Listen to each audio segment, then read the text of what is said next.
다행스럽게도 이태원 클럽발 코로나19 집단 감염 사태는 우려했던 것보다 크게 확산되지는 않았습니다. 전문가들이 하나같이 우려했던 유흥시설 감염이라는 사실이 초기에 많은 긴장감을 불러온 것은 사실이었습니다. 유흥시설이라는 특성상 밀폐되고 확진자들의 역학조사도 쉽지 않을 것이라는 난관이 걸림돌이었기 때문이었습니다. 더욱이 클럽 이용자들 중에는 성소수자들이 많았었기 때문에 혐오와 낙인 찍기를 두려워한 이들이 검사를 제대로 받지 않을 것이라는 분석도 지배적으로 높았습니다. 하지만 우려는 기후에 지나지 않았습니다. 사회적 거리두기를 생활 속 거리두기로 전환하면서 느슨해졌던 국민들의 방역의식을 다시금 다잡는 전환점이 됐습니다.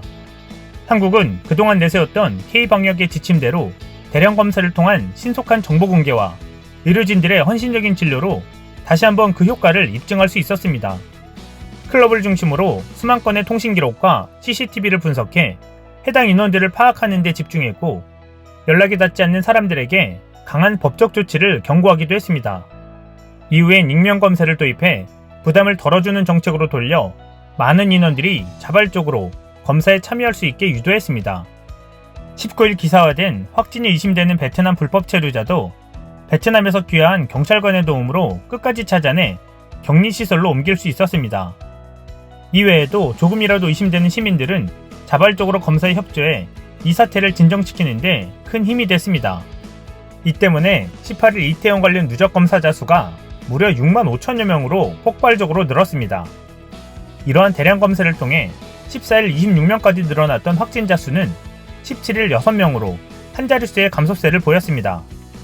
한국 상황에 촉각을 곤두세우고 있던 일본은 한국에 제2의 코로나 파도가 왔다라며 연일 부정적 사례로 한국을 예로 들어 한국을 깎아내리기에 바빴습니다. 또한 일본 일부 언론은 한국이 코로나19 대책에서 세계적인 평가를 받았다라며 차기 총장 선거에 후보자를 낼 움직임이 있다고 경계하기에 급급했습니다. 엉터리 방역을 하고 있는 일본은 일본에서 WHO 수장을 내야 한다라고 억지를 부리며 G7 등을 상대로 지지를 확보해야 한다라고 주장하기도 했습니다. 정말 어처구니가 없습니다. 이를 비웃기라도 하듯 한국은 또 한 번의 완벽한 대처로 한국인들의 높은 시민의식만 빛나게 되었습니다.